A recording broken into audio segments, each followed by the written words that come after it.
"You are wasting your power," Iana shouted one night. "Magic is for control, not foolish cooking." Iana screamed at Lisabi. They called her Lisabi, the woman with hands that cooked like magic and a voice as soft as the morning breeze. She came to the village of Aderemi quietly, with nothing but a small bag and a strange glint in her eyes. No one knew where she came from, but her food spoke for her, rich, deep, and unforgettable. She was beautiful, yes, but it was the kind of beauty that made you look twice, the kind that made your spirit pause. There was something else about her, something hidden just beneath the surface. And as time passed, the villagers began to wonder who really was Lisabi.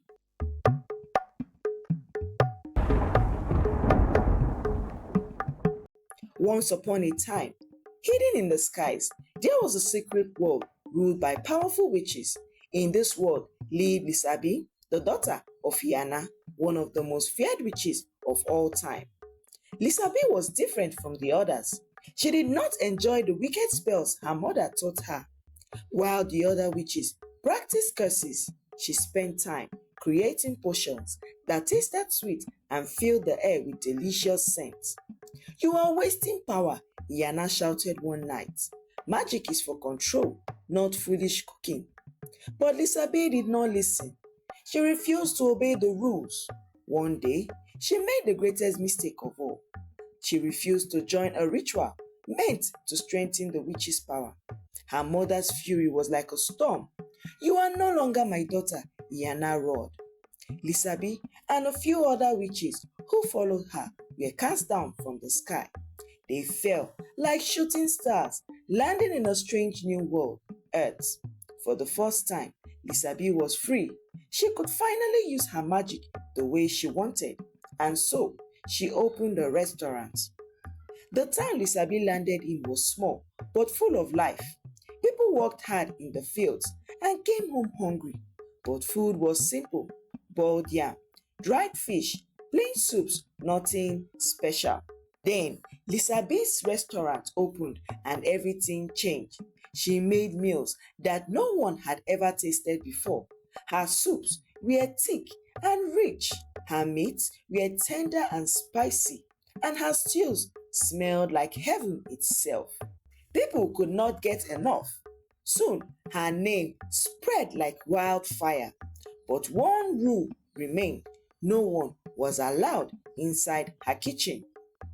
Not everyone was happy about Lisabi's success. A woman named Bissi had once owned the best restaurant in town. Before Lisabi arrived, everyone ate at her place, but now her tables were empty. She sat at her door, watching as the crowd gathered at Lisabi's restaurant. Her heart burned with jealousy. "This is not normal," she muttered. "There is a secret behind her food," and she was determined to find out. One evening, after the restaurant closed, Bissi decided to spy on Lisabi. She hid in the shadows and watched through a tiny crack in the window. Inside, she saw Lisabi standing over a huge black pot. The little witches danced around it, whispering in low voices. The pot bubbled, and a strange golden mist rose into the air. Bissi gasped. "This is not ordinary cooking," she whispered. "This is magic." She leaned closer, trying to hear the words Lisabi was chanting. The wooden fence she was leaning on snapped, and she fell forward, hitting the ground hard. Lisabi turned sharply. The little witches froze. For a moment, Bissi thought she was caught. But Lisabi continued with her cooking, pretending not to know someone was watching. "Close the windows properly next time," she told the witches. Bissi scrambled to her feet and ran. She had seen something, but not enough. She needed more proof. The next morning, Bissi stormed into the restaurant, her voice loud and accusing. "I know your secret, Lisabi," she shouted, pointing a finger at Lisabi. "What are you talking about?" Lisabi asked in return. Bissi's lips curled into a wicked smile. "You are not one of us. You use magic to cook And when the people find out, they will drive you away, Lisabi sighed. But Bissi had no proof, so she stormed out of the kitchen, promising Lisabi to expose her. Lisabi watched her go. She knew Bissi wouldn't stop. Bissi was growing impatient. She had watched Lisabi for weeks, convinced there was something unnatural about her cooking. She couldn't go around making wild accusations without proof. No one would believe her. So, one night, when the restaurant was dark and empty, she slipped inside. Her heart pounded as she made her way into the kitchen. The air smelled rich, too rich. It was as if the very walls had absorbed the flavors of Lisabi's magic. She scanned the shelves, the pots, the wooden spoons, nothing unusual. Then she spotted a strange black jar at the far end of the kitchen. It was glowing faintly. Her fingers trembled as she reached for it. Suddenly, a voice cut through the silence.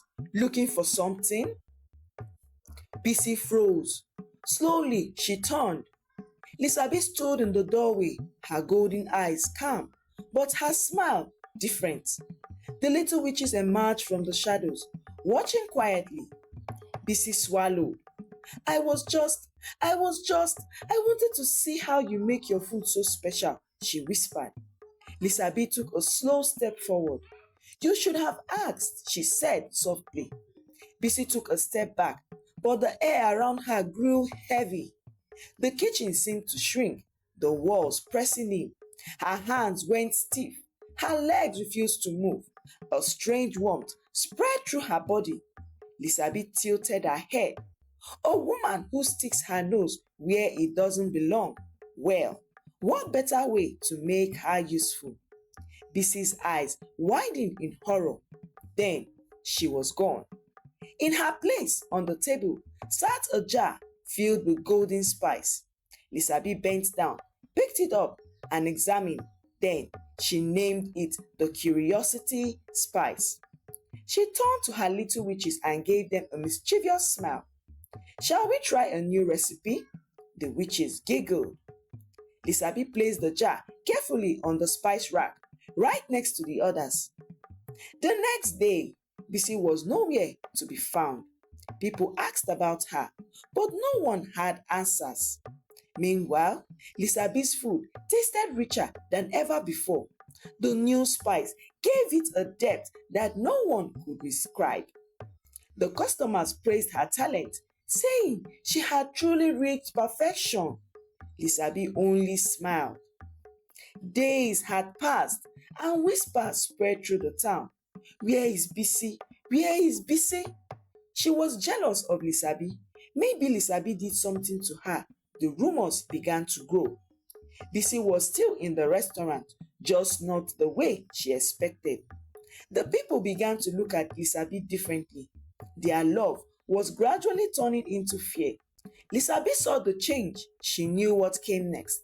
She began to reflect on her mother's advice and all she had learned from her mother. She knew she needed to act fast.